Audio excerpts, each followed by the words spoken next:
at the eMarketing Marketing Optimization Summit New York, and I'm Daniel Waisberg. I'm here with Vicky, the owner of Highland Business Research in Scotland. Welcome. Vicky, would you share with us some of the things that you do on your day-to-day? Okay, yeah. So we're a really small company. I spend probably half my time on being stuck in the data.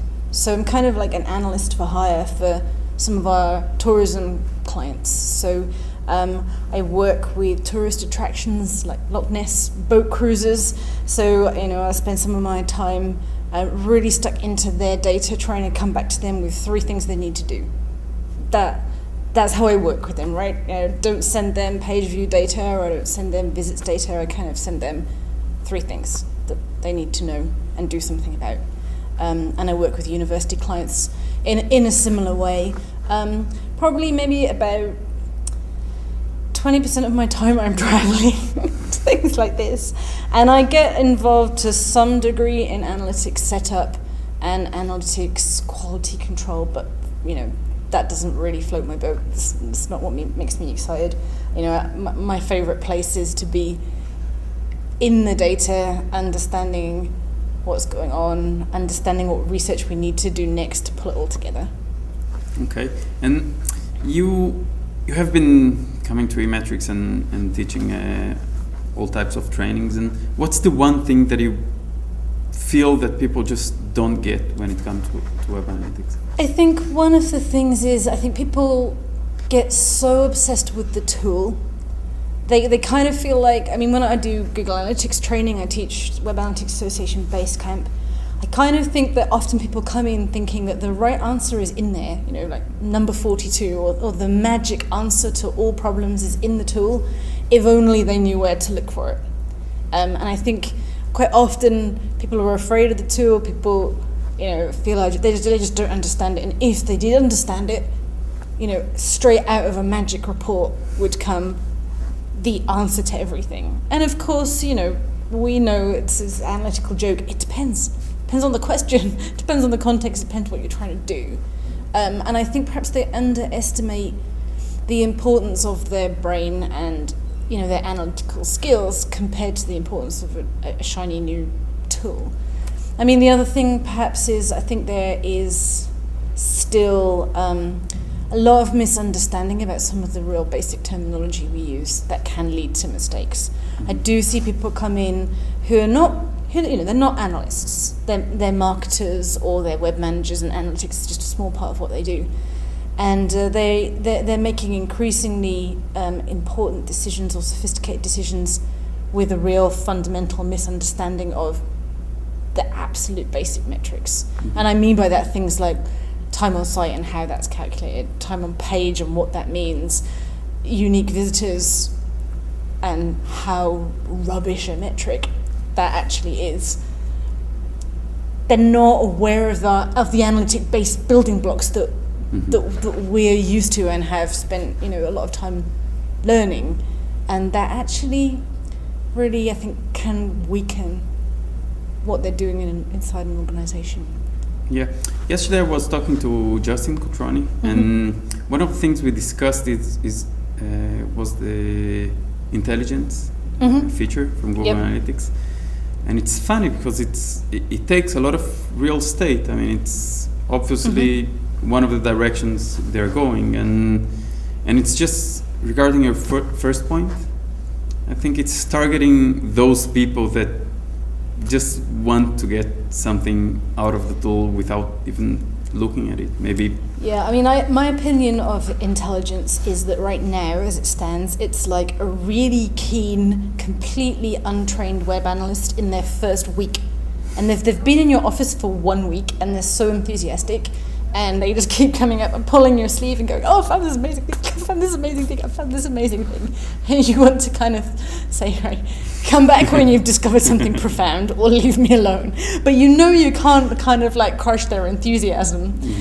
So you kind of have to nod patiently and go, that's great, and hope that eventually they're going to tell you something you need to know. I mean, I was regaling that little story in a GA seminars to success, nobody had looked at intelligence at all. I mean, nobody's generally in the seminars that I run, they've looked at it and they've run away scared. And I was explaining, you know, my little theory on intelligence, and I brought up a report, and I discovered that traffic from paid search had fallen by 100%, and the client's credit card had expired on AdWords, and all AdWords had stopped. And I wouldn't have found that for I do monthly analytics for this particular client. Mm-hmm. Wouldn't have found it for another 25 days.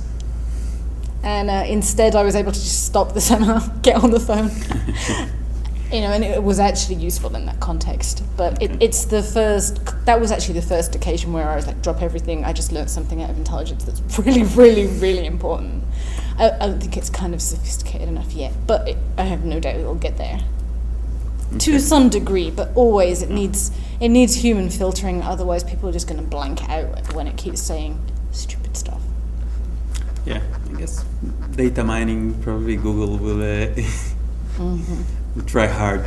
So one of the things you are on the opposite side of the Atlantic, like I am. Yes. Yes, there is another side to the Atlantic, and I am on it. Yeah. And how do you see the difference between those two sides? So I'm based in Europe. Before I set my company up, I used to be an in-house analyst at HP, and I was working with 30, 40 country language sites routinely. You know, I was doing analysis for very complex cultural and language environment. And that, I do think that is a very different kind of analytics. I also see kind of Europe, there are a lot more smaller businesses. There are a lot less large organizations with multiple analysts. I think you more often see analysts sitting in the content team or the web team than you do perhaps in the States. And I think there are a lot of people working in analytical roles that wouldn't describe themselves as marketing jobs. I sometimes feel perhaps, you know, the US view of analytics is almost entirely marketing driven. But I know that I work with clients in the public sector, I work with people in pharmaceuticals, you know, I come across people who really wouldn't say marketing touches them. They may be wrong. You might argue that they just have a very specific understanding of marketing, but that's certainly not how they define themselves or the kind of things that they particularly relate to within a tool. Okay. Let's talk about something dear to your heart. Data privacy. Okay, so I didn't answer that in my previous question about what is the biggest, most depressing thing about being European right now. That's privacy, the EU privacy law, except it's not law. It's not a cookie law. The entire directive doesn't mention the word cookie. What we've got going on in Europe right now is a hugely complicated, kind of completely ridiculous, out of control set of attempts to write law aimed at technology as opposed to law aimed at behavior. And as any process that tries to do law around technology it's getting itself tied up in completely ridiculous knots. There's the UK interpreted, every nation, EU nation has to interpret the directive into its own national framework. So you have countries like Denmark, Finland, Ireland going, well, what we're doing already is just fine. Come to my website, you accept my terms and conditions, we don't need to do anything. We're in complete compliance with the directive. You have another country like the UK going, no, every single person has to opt in to receive cookies, even though they're not tracking any PII. So every single person has to give their permission before you can track them. Then you have the Netherlands who go, yeah, not only that, you've got to prove they opted in. So you weren't collecting personally identifiable information, but now you have got to in order to prove that they gave permission for you to not track them. It's just completely insane, and it isn't going to work.